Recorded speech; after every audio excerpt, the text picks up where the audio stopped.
Welcome. We bid you welcome. John Clouser, Giant Metal, the Metal Dad, coming to you live from my music corner and returning. He's changed from Meat Hardy to Meat Cardona. Uncle Meat, how you doing, my brother? Doing good. It was a fun WrestleMania weekend, which I didn't even watch the NXT, so I guess you had even more wrestling on the weekend. Yes, I did. NXT was off the charts. That was pretty crazy. I'll have to go back and watch that again. There was a lot of good stuff there. So Cool. But we could spend an hour or two talking about NXT, but we got a couple nights of NXT of WrestleMania to talk about. So For sure. So let's see. I was getting my page out here from where we made our predictions, and then what we got right and what we got wrong. So okay, let's just start from the beginning of night one. So they kick it off with Gunther versus Jey Uso. Now we picked. What did we pick there? We both picked Jey, and we got that one. So we got that one right. Yes, we did. And yes. To be honest, I don't like the way they handled it. I don't understand why you build this character, Gunther, to be a monster that can't be beaten, and then he taps to a sleeper hold and not have any fight about all like to try to get out of it and just tapped right away. I don't understand it. I don't understand it at all. Why they would do it that way? It is not the way I thought it was going to go. Like we thought Jey was going to win, but I believe in my prediction. I said he was going to get his head kicked in, which he didn't. No. Here again.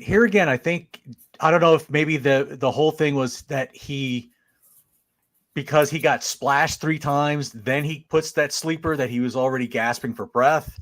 Maybe that was the story they were trying. But Gunther didn't let that draw out, and that's not the first time I've seen him do that. He did that with Dragunov in WWE NXT UK. Mm-hmm. Dragunov got him in that sleeper, and all of a sudden, like 2 or 3 seconds later, he's tapping out to it.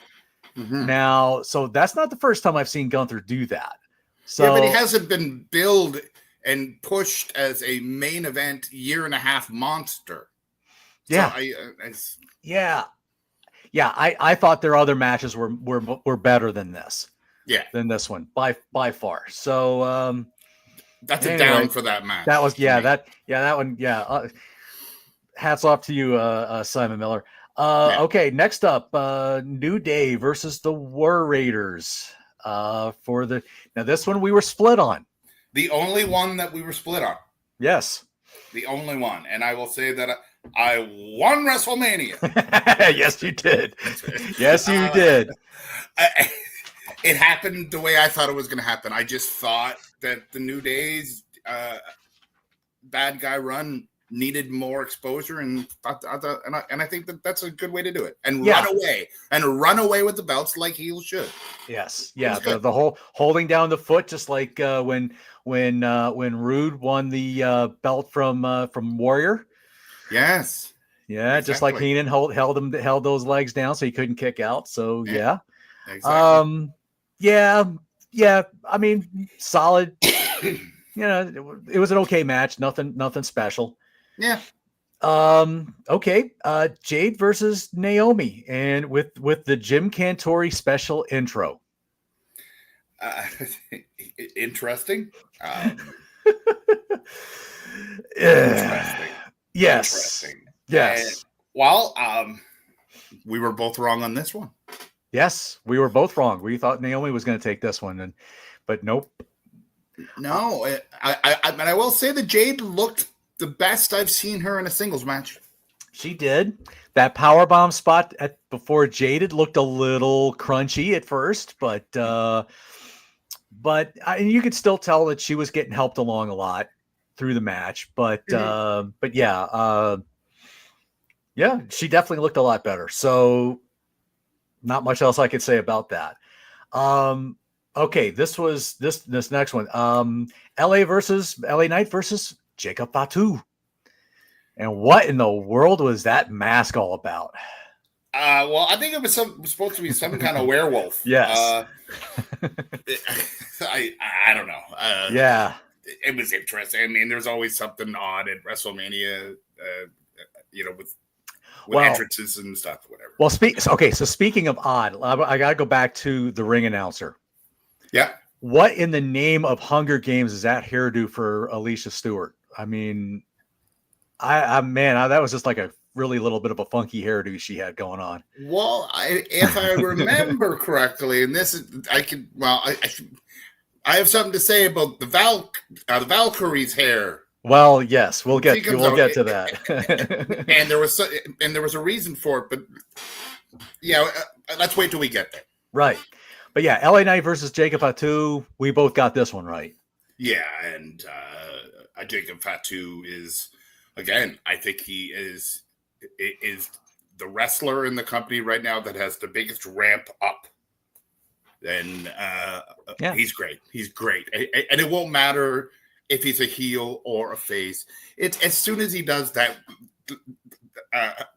wiggle thing, he looks both entertaining and scary. Like it's great character, great wrestler. I can't say enough better about Jacob Fatu. And I mean, I know LA Knight only had the belt for like a month, but hey, sometimes the belts do have to keep swapping. It doesn't have to be all 9-month title reigns. And Jacob won clean. Yeah. No bloodline involvement, no nothing. It was a clean moonsault victory. Keep that one in mind. Yeah, that shows his. They did that right because he had to show he's a monster. Yes, right? And he doesn't need anything but his skills to win at any time. Yes, absolutely. So, okay, now we get to the first big kind of bummer of the night.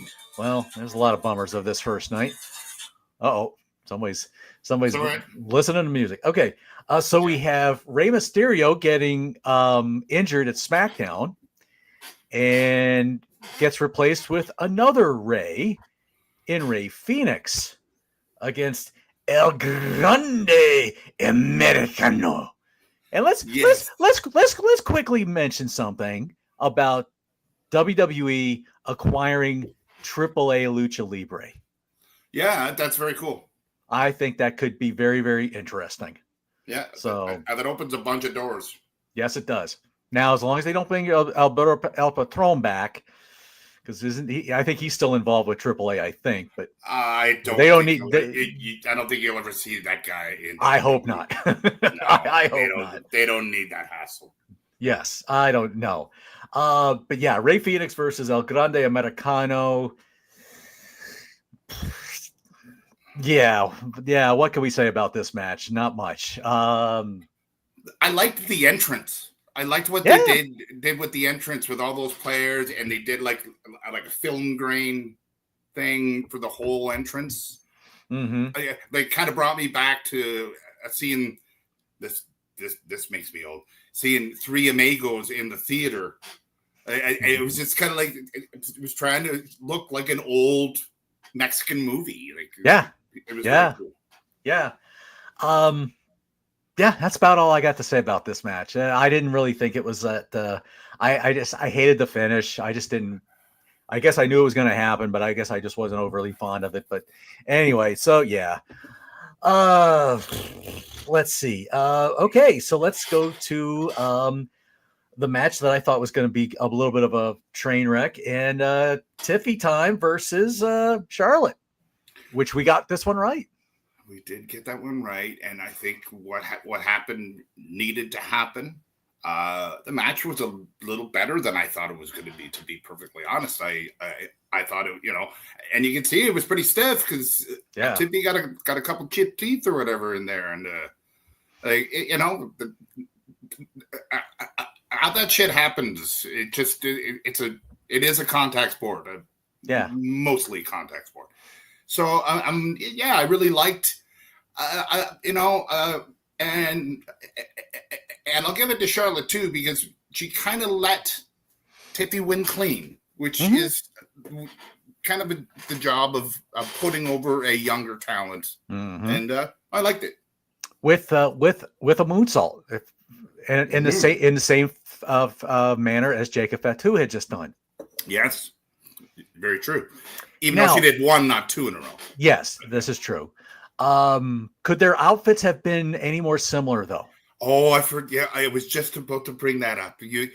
At times, it was like watching two. It was like watching single white female in a wrestling match.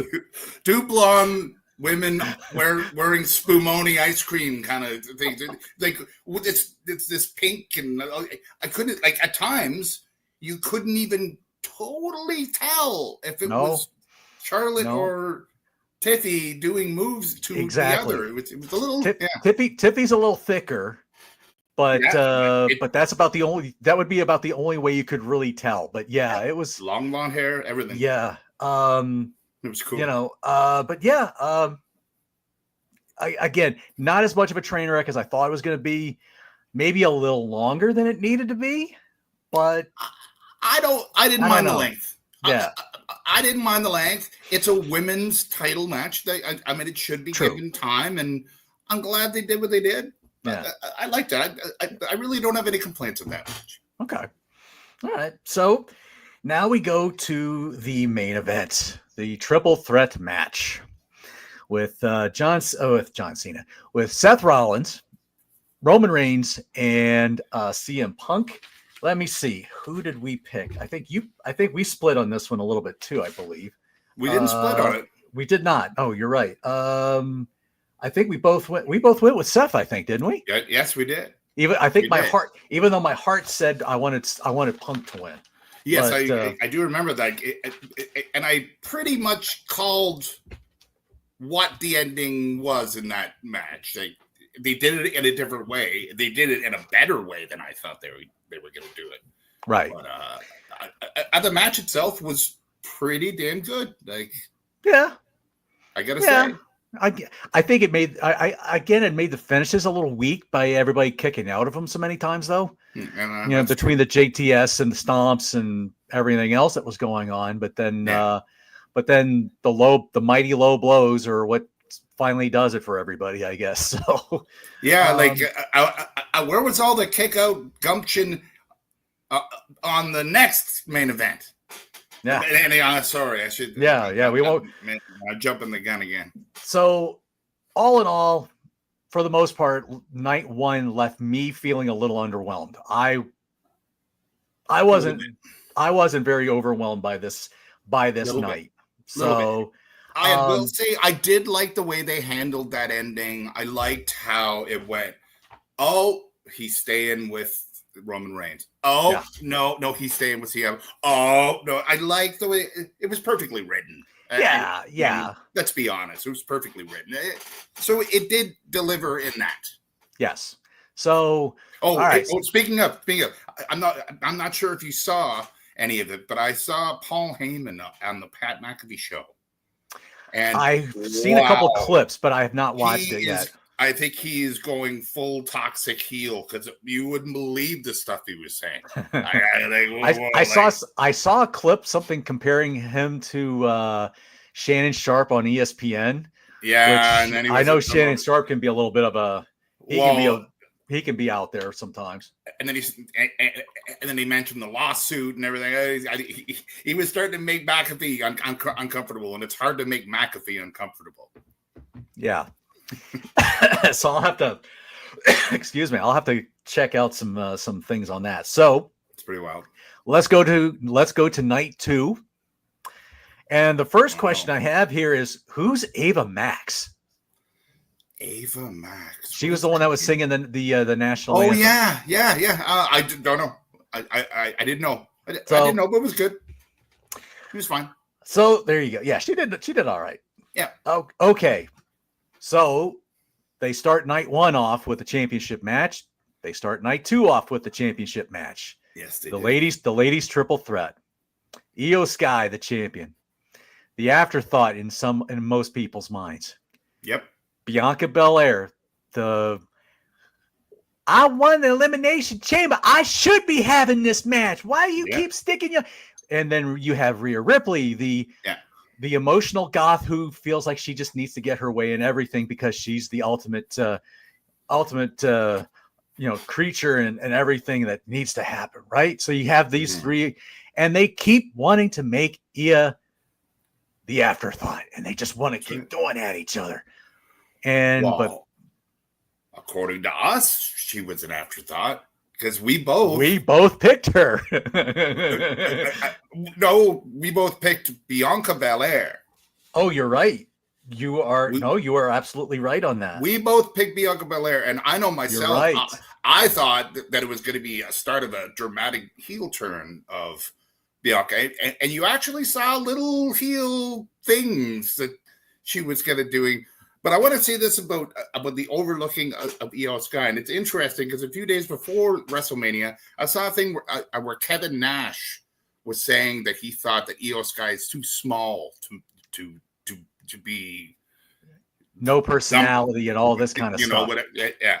Well, it's kind of like AEW's thing when they had that one little 95-pound thing that was the champion for so long. I can't even remember her name now. Oh yeah, but she looked like the little ballerina, but I can't. God, her name is just escaping me. But yeah. Continue. Well, I mean, it's an extreme version, but I know exactly what you mean. Yes. But okay, I'm watching this match. And I'm starting this match, and I'm thinking, and I'm cheering for Bianca. My heel wish and my heel way of cheering, I'm all in for Bianca. The match goes on for about 5-10 minutes, and it's a banger. It's better than any match that was on day one. It's just back and forth. It just looks great. And I start thinking to myself, like, before the match is over, start thinking to myself, I'm going, okay, you got Io Sky against Rhea Ripley and Bianca Belair. Well, if you really look at it realistically, Rhea Ripley and Bianca Belair, most wrestling fans would say, have been the top two females for a few years now. Number one and number two. With an asterisk for Liv Morgan, but I'm just saying that they are two in great shape, kind of like very impressive. And then you got Io Sky. And I'm watching this match, and all of a sudden I find myself cheering for Io Sky. Kind of like I'm getting so impressed by it. And then when she won, I kind of popped. Yeah. I literally changed my allegiance during a match. And that is what a great wrestling match telling a story does. And yes. I screw you, Dave Meltzer. I'm calling this a 10 out of 5. So there you go. Yeah, this was definitely the match of the weekend for me. Definitely, because I know when Io Sky did win, I in my heart that's who I really wanted to win. But yeah, when she won, I was like, I really did.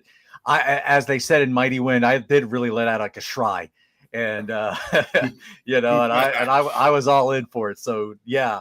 I've always liked Io. I've always liked Asuka. I've liked Kairi Sane. I've liked all the Oriental wrestlers. That's all. They've always been my favorites. So I was very happy for that. And I found it weird that when the match starts, they say that Io Sky is 3-0 in triple threat matches, and I think, well, Mitch, she must be losing this one. Nope, yeah. She's now 4-0 in triple threat matches. So. Well done, and the crowd was hot for this one. Chef's kiss match. Yes, absolutely. Perfect. All right, next up, Kerry King of Slayer comes out to walk Damian Priest out, and Drew versus Drew McIntyre in a Sin City Street match. Man, they didn't use as many. They didn't go overboard with the weapons. No, they didn't. A couple tables, a couple chairs, and the steps. But other than that, they really didn't go crazy with weapons, which is fine. I thought it was a good, hard-hitting match. We were right on this one. Drew won. Yeah. A little concerned for Damien at the end. I don't know if you caught that. He said something about I can't breathe. Yeah. They never said anything more about that. And I haven't seen anything this morning or today. So I don't know if that was just a quick glance. I think it was good acting. Yeah. Because it even makes the knowledgeable wrestling fan like us for a bit there, we were like, is that real or not? And then I'm like, no, they keep going back to it. If it was real, they would be putting up the X, and you wouldn't be seeing. You wouldn't be seeing it 5 minutes. But yeah, that Claymore shot to the chair in the turnbuckles, that was wicked. that was good. So I enjoyed that. I gotta say, I felt bad for Drew on. He gave a DDT to Damian Priest on the metal stairs, and I'll tell you, I think he took more of it than Drew. Drew felt that, and Damian didn't feel nothing. No, that was a. He sold it well, but man, he took more of it than Damian did. But it was hard. Wow. So okay, so that was the main spots there. Okay, now we go to a 4-way for the Intercontinental belt. So we have Finn Balor, we've got Dirty Dominic Mysterio, Penta, and champion Braun Breaker. Mm-hmm. And who did we? And I think we both got this right again. We picked Dominic, and we did. And I think it played out the way we kind of thought it might. It did. Kind of, sort of. Yeah. We knew there was gonna be something happening with the Judgment Day. So, but I didn't expect the crowd to cheer for him. Yes, this is something I was just about to bring up, and I even have a prop to. It's not an original prop, but okay. See, I'm a Canadian wrestling fan. Right. I'm in Waterloo, Ontario, which is about an hour west of Toronto. Okay. So I've been watching wrestling as long as possible, and I remember very clearly Jerry Lawler, especially. He used to call Canadian wrestling fans Bizarro World. Because when because when you'd go to the Raws in Montreal and Toronto and Edmonton or whatever, the bad guys would get booed, or sorry, the bad guys would get cheered, and the good guys would get booed. And Tim Hortons, baby. It's somehow it turned into Bizarro World. I was not expecting this, and it wasn't the only time. It wasn't just in this match. I really did like the dirty, dirty, dumb, dirty, dirty, dumb. Like I just thought it was great. Like I reminiscent of Eddie Guerrero. Like it's kind of been manufactured by the fans and how his attitude is. But you can't take anything away from Dom with just he's went all in with the character, and I loved the. To be honest, probably the second best match of the weekend. I would go with that. Yeah. Even Carlito, it goes from 8 years ago from being some crappy thing down the street, and there he was on WrestleMania taking one of the best WrestleMania spears of all time. Right. That was awesome. I just really liked the match. I really did. I thought Penta was great. Yeah. That Penta move. His finisher is outstanding. That Penta driver, yes. Quick. I thought it was great. I just really loved the match. That was great. Yeah. I've got nothing to disagree with. I thought it was a good, well done match. Okay, then we get to our comedy spot of the night. Well, Randy Orton doesn't have an opponent because, well, unfortunately, KO had to get some neck surgery. So, and Randy's like, wait a minute, you're not going to take my 20th WrestleMania away from me. Give me somebody, anybody. And of all people, Joe Hendry. Yeah. I was kind of shocked. Yeah. I know he's been in NXT a little bit when they were doing the TNA NXT stuff. Yeah. Yes, he's the TNA champion. But did they have to job him out in 3 minutes? No. or squash him in 3 minutes? That's. I felt bad for him in that respect, but Well, okay. One, I'm glad that it was an actual surprise. I'm glad it wasn't a Solo Sequoia or a Nick Aldis. They completely shocked everybody by that being that guy. A lot of people were chanting for Rusev. Yeah, of course. Which we'll probably see tonight. But anyway, so. Then I look at it this way. Is it not true that the WWE owns TNA now? They don't own it. They just have some kind of working relationship with them. I don't think they it's own something them. in the middle of that. Even I think there's I mean, something going on with. I thought I heard more than that. there could be. I'm not totally sure about that, but I think as another organization owns them, but they did come to some kind of working agreement where they would go back and forth with some talent. So Okay. I don't know the whole thing, but so if that's even if they even have a mild relationship, it is in the best of best for business absolutely to have this happen with Henry, and now he goes back to TNA, and there's more people might tune in more just because they just saw him in something like this, right? And I don't think it matters that he got dropped out because I really liked the way they did it, like with this stupid thing he does with just staring. It's so dumb. It's like there needs to be a heel to make him pay the price for doing this stupid thing. Well, and Randy did it to him. And Randy did it to him because he RKO'd him. Yeah, I thought it was good. Yeah, I liked it. And like I said, I'm just glad they didn't do the typical WWE thing and where everybody knows exactly what it is. So. Right. So we go on to Logan Paul versus AJ Styles, and we got this one wrong because we both picked AJ. But Logan goes over, and okay, yeah, there was some shenanigans at the end, you know, with Karrion Kross getting involved with the guy trying to Logan's guy, but I mean, I can't complain about the match, really. I mean, okay, Styles clashes for everybody, but I thought it was a pretty solid match. Probably my maybe number 3 or 4 match of the weekend.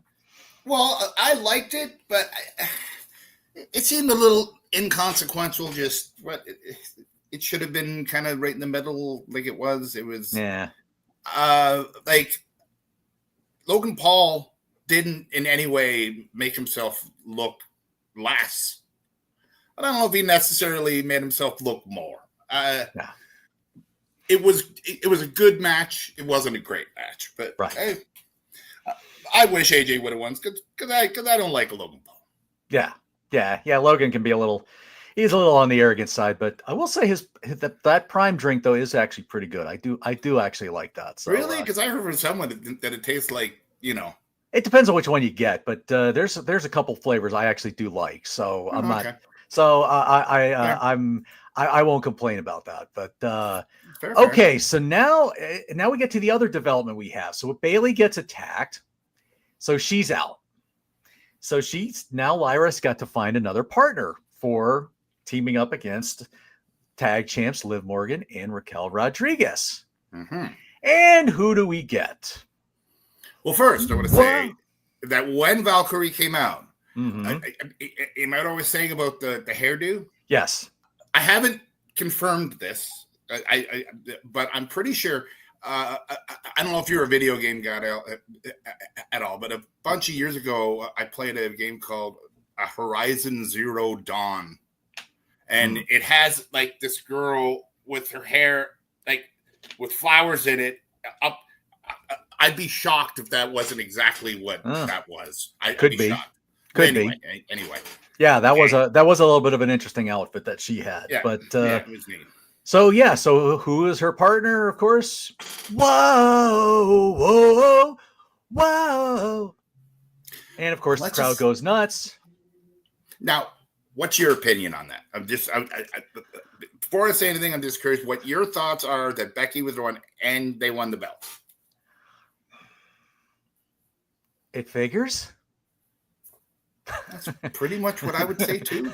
You know, now, I mean, if they put that match that far toward the end of the card, it obviously was not going to be somebody like Shotzi or somebody else, Jada Parker or somebody like that, or Julia or Stephanie Vakir or something like that. Yeah. Not that far into the card. No, it's got to be somebody big. Yeah, that's fair. And so I figured, well, that figures. And then Becky gets the pin. And so now we'll see how that plays out for the Judgment Day. See that guy from Busted Open Radio? I'm forgetting his name. Dave LaGreca. Yeah, The way he was flipping out about the Becky thing. Say, settle down, because it's not that bad. It just it's not like. Yeah. I think if anything, the Liv Morgan and Raquel having that belt, that's been played out. There's no reason why they can't lose those belts. It's not going to hurt their characters at all. And speaking of, I'm going to say the censored version. Liv Morgan looked pretty damn fantastic last night. Holy cow! Yeah. Wow. She was definitely being a cheeky little devil. Stunning, just stunning. Yeah. Anyway, yes. So I mean, why not make it special if Becky? It happens all the time that people come back and win a title. It's not like this sacred cow that doesn't happen. You need a break. It's not nothing wrong with it. And it didn't bother me. And we did get that wrong because we had picked Liv and Rick, but then again, that was before the Bailey thing. So it was. That's right, because we found out after we picked that Bailey wasn't there. That makes sense. Yeah, that happened. Yeah, that happened like Friday night or Saturday or something. So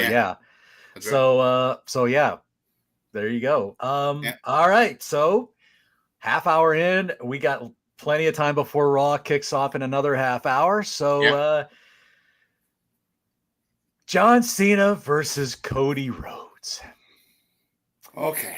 How do you want to go about this? I'm going to let you do a kind of a recap of what happened in your Johnny Metal way, to inform the people as to what happened, and we'll take it from there. Okay. So what happened? So we get the whole night of, first we get John Cena's music. We never get any different music. We never get a different outfit. And I thought that was cool, actually, because it goes with the character. Yeah. And so now this new thing he comes out to, nothing but black and his name. No color, no nothing. Perfect. Yeah. Okay. Perfect. He's coming out and he still has that scowl on his face, and he's just being whatever he's needing to be. What was it he said? Something about ruining wrestling. Yeah. Okay. He's going to ruin wrestling. Yeah. So now Cody then comes out, does his whole thing. They start getting into it. Match goes on. This is not your typical John Cena match. No. Not in any way, shape, or form. He's not running to the ring. He's not doing any of the usual stuff. He's not flying through the overhand beals, the 5-knuckle shuffle. He's taking his time. Very methodical. All of this, very, very methodical, very different, and even whipping out a few unusual moves that was unlike John Cena, like a tornado DDT or maybe the double axe handles and different things like that. And I'll just quickly say that thing, what you just said, I actually really liked. Yes, because that goes to it. That was his way of telling people, you say I can't wrestle. Yeah. So, how many AAs were going on? Yeah. This was just, if they were wanting it to be a crappy, methodical kind of match, they succeeded perfectly. Yeah. Because that's really what this was. This was definitely no 5-star Kenny Omega versus Naito or Rainmaker, whatever his name is. I can't think of his name now off the top of my head. You're not getting nothing like that. You're Dave Meltzer's probably going to give this maybe a 1 or a 2-star if that. But this is just a methodical. There's nothing exciting about. There's no big spots here. And then the song that I have been like, please God, let this song. I can't wait for this event to be over so I don't have to hear this bling, bling, bling, bling, bling. This awful, stupid song. Yeah. And here comes Travis Scott. My God, the Undertaker could have beat him to the ring the way as long as it took him to get to the ring. Good point. Holy, why? Yeah. And so you think, okay, Cody's Horrible. finally going to get his slap receipt. Okay, yeah, he got a crossroads on him, but that's it. But then trying to scoosh him off, get him out of the ring. It was like moving a dead person. He just didn't want to move. Yeah. He's like, it's like that whole, he was completely pointless in this whole thing. Completely. Now, if maybe the Rock's music had played we'll get to this. Yeah. And okay, so then and then of course the ref gets knocked out, then he gets pulled out of the ring, and then the most anticlimactic ending of all, you get the tug of war with the belt. Cody can't do what he did to Kevin Owens with the chair shot, and all that stuff that from Saturday Night's Main Event or Rumble or whichever match that was. I think it was Saturday Night's Main Event. Yes. He can't do to John Cena what he did to Kevin Owens.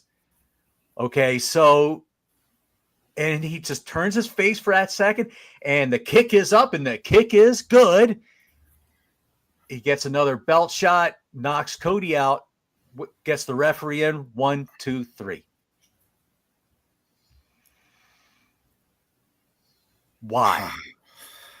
I think the build up for this match and everything, I thought everything about it was close to perfect. I think it built up to something good. The way Cena came in, good. Mm-hmm. The way the match was going, even good, because it's what you've been preparing for. It's what you have prepared people for. Whatever. I'm in. The second that Travis Scott came out, that match went. Yes. And never recovered. Never recovered. Okay. Never recovered. It could have been recovered if the guy who wanted Cody. Cody's soul. Like, what happened to that even being important? And the only thing we get is a Michael Bublé coming down to the ring. Like, so what do some singer. And okay, the biggest problem, and I'll do an underlying problem. One that it's an underlying problem. For years, people complained about John Cena and his finisher being so dumb that it was ending matches. Yeah. Okay. I mean, it's right up there with the Hogan leg drop. I mean, let's face it. It's less than that. Yeah. It's okay. But we learn to live with that. And the one thing that guy from Busted Open was saying that he was really angry about, I have to agree with him. Yeah.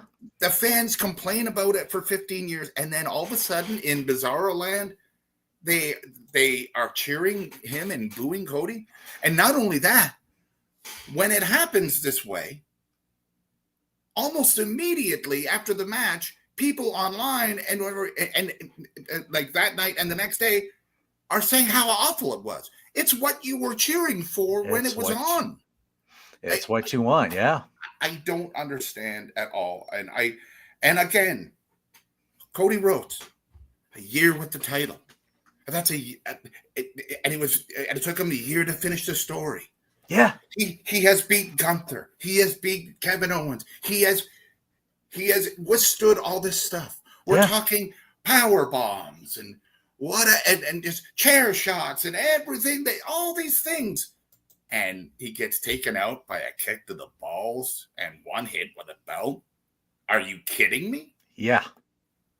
Yeah.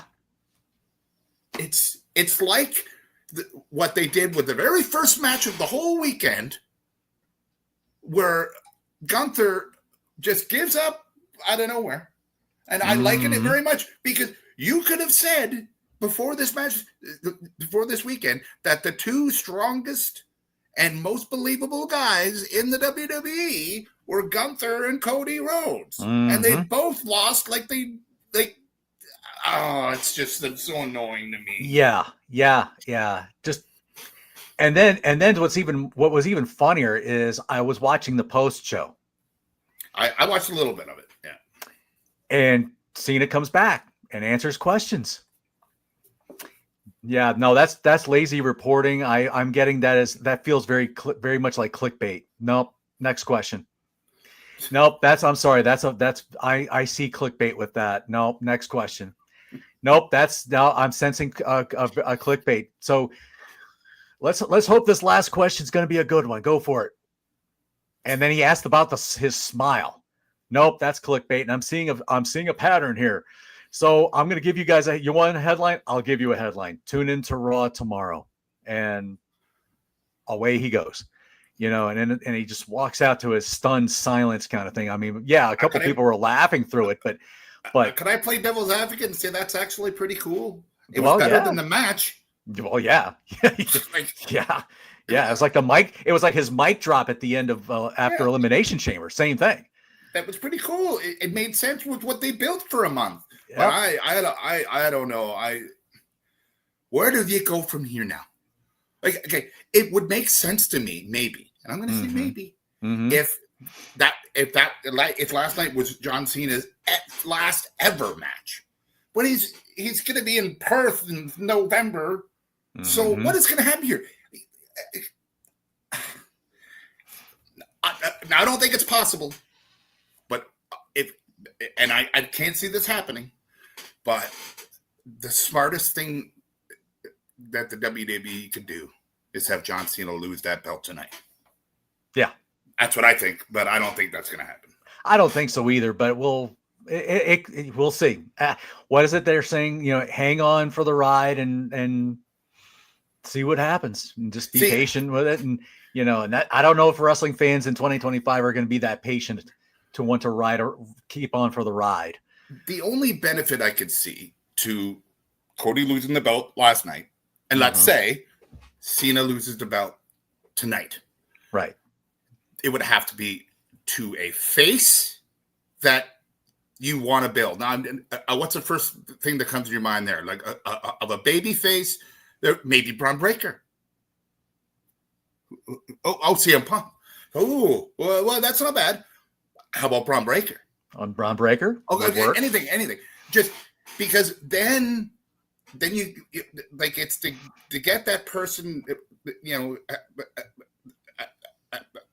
to build some face, or because you don't need Cena with the belt. Like, just I don't know. It's frustrating. Yeah. It's gonna make things interesting. I'll just say that. We'll see how things play out, I guess. But what's your prediction for tonight? For tonight, when it comes to the Cena thing? Boy.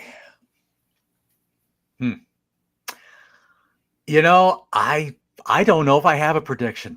I'm still very just kind of scratching my head thinking, where in God's name are they going with this?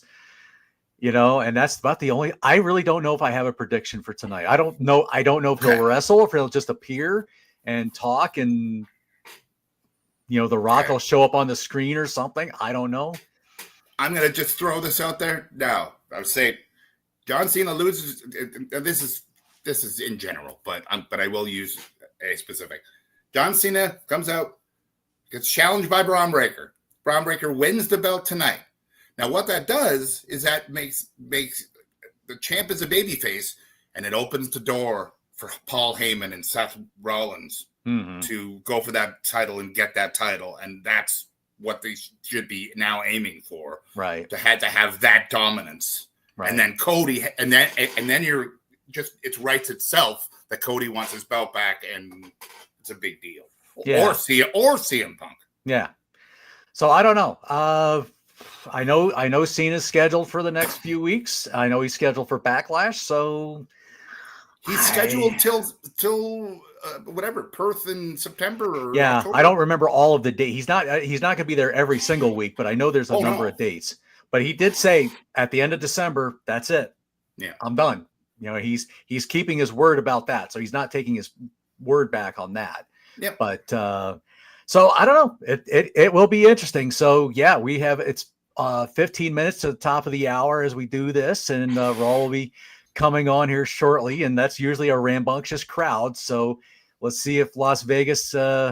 lives up to the years past. So I'm curious. Let's share a few thoughts on other things we've heard through our wrestling, checking out yeah. the rag pages or whatever. Mm-hmm. Like there's been talk about that Cobb guy. Yeah, Jeff Cobb. Mm-hmm. Rusev is almost a guarantee. Yeah. What else is there that could be Asuka? She's due back at some point. I don't remember how long she's been out with this injury, but it's possible. Let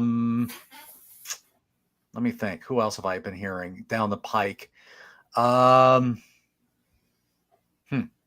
I don't know. I'm trying to think of other people that they've been like throwing out there, but I don't know. I don't know if they're bringing anybody from NXT.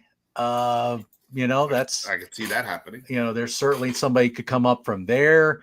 Aleister Black, I heard. Oh yes. Aleister Black is supposed to be coming back soon, so I don't know when his timeline is up for that, but that would certainly be nice. Oh, and I got another one that I heard.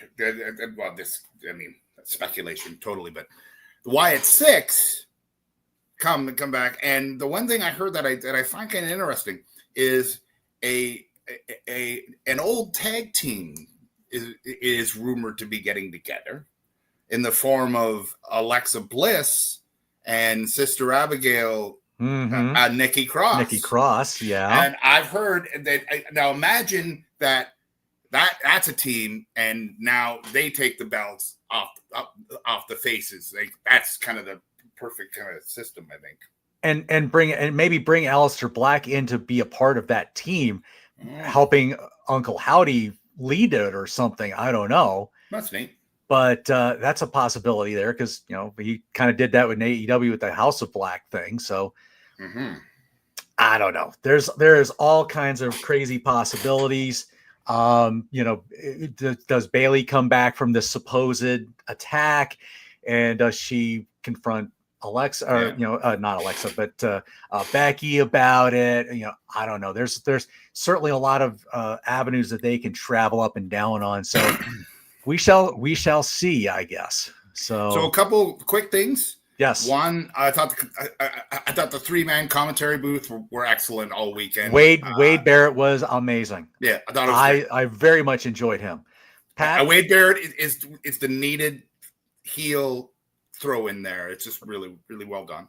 Pat McAfee does the Jason Bateman ESPN Ocho kind of commentary that you need, kind of thing, the comic relief. Yeah. And then you got Cole, who's just ever since Vince left, he's just become the GOAT. He's really has stepped up his game. I don't know. Well, maybe not. Yeah, he definitely has stepped up his game a lot. Will he ever be like a Jim Ross? No. Will he ever be like a Ross? No. Well, there'll never be better than Ross and Lawler. Well, he's better than Ross is now, but Ross now is. I can't listen to Jim Ross now. You can't. Yeah, no. And it's not just that he's lost a step.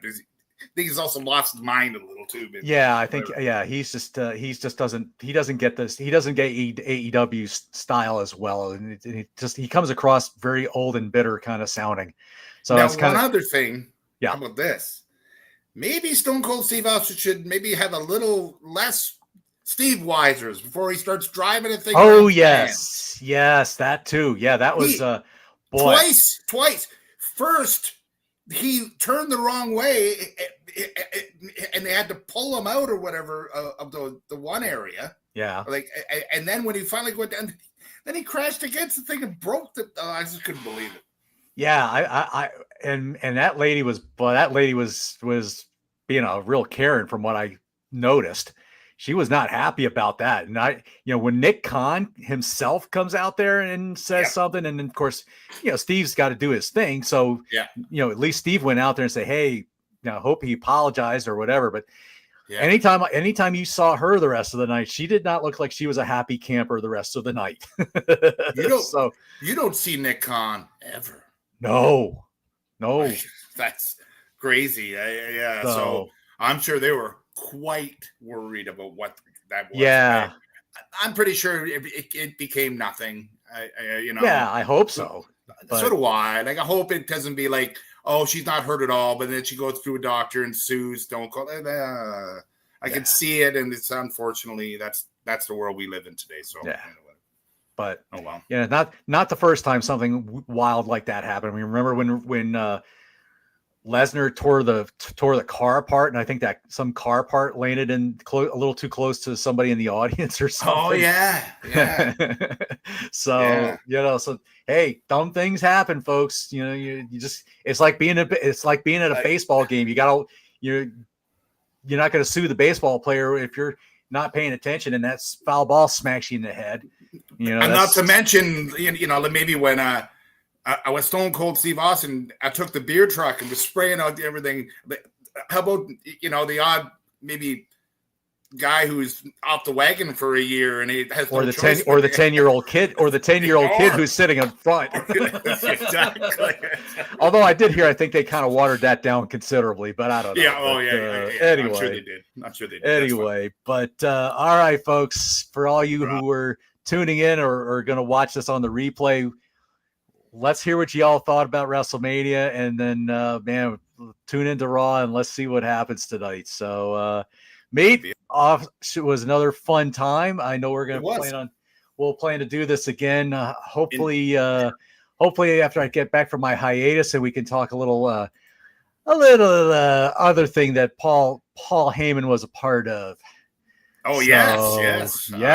I want to do that deep dive. We want to do a little deep dive and go a little ECW on y'all. So Indeed, So for Uncle Meat, the Meat Cardona, Johnny Metal, John Clauser, the Metal Dad, thank y'all for watching.